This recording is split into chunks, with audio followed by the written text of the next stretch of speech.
The Civil War began in 1861, but events had been leading up to it for decades. In the 1800s, the mindset was beginning to change. Slavery was already abolished in France and England, and many Americans were starting to see slavery as immoral too. Half the states prohibited slavery, but the other half still endorsed it.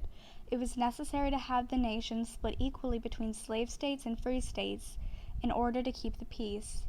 That all changed in 1819 when Missouri joined the Union as a slave state. A congressman named Henry Clay proposed the Missouri Compromise in 1820 to ensure Missouri wouldn't shift the power in the slave state's favor. Missouri would enter America as a slave state, but Massachusetts would break off into a new free state, Maine. The compromise included two new rules. All new states joining above the latitude 3630 were required to be free states, and all states joining below were required to be slave states. And for each slave state added, a free state was also required to be added to keep slave politics balanced. The Missouri Compromise was in place until 1854, when it was replaced by the Kansas-Nebraska Act. The same problem arose again in 1849.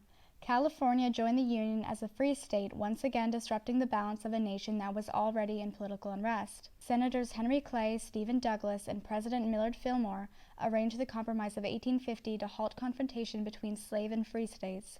The compromise included 5 components. California would enter the U.S. as a free state.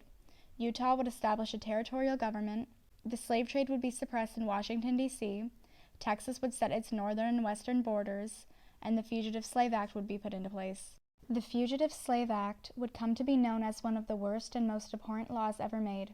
It stated that escaped slaves who reached the North where they were free were to be caught by slave catchers and returned to their southern plantation. This meant that slaves weren't really free anywhere in the United States. In 1857, Dred Scott, a slave, sued for his and his family's freedom because he was taken from a slave state to a free state. He claimed that since he was taken into free territory, he was no longer a slave. Chief Justice Roger Taney ruled that since no black people were considered American citizens, they weren't entitled to freedom. Scott lost the case.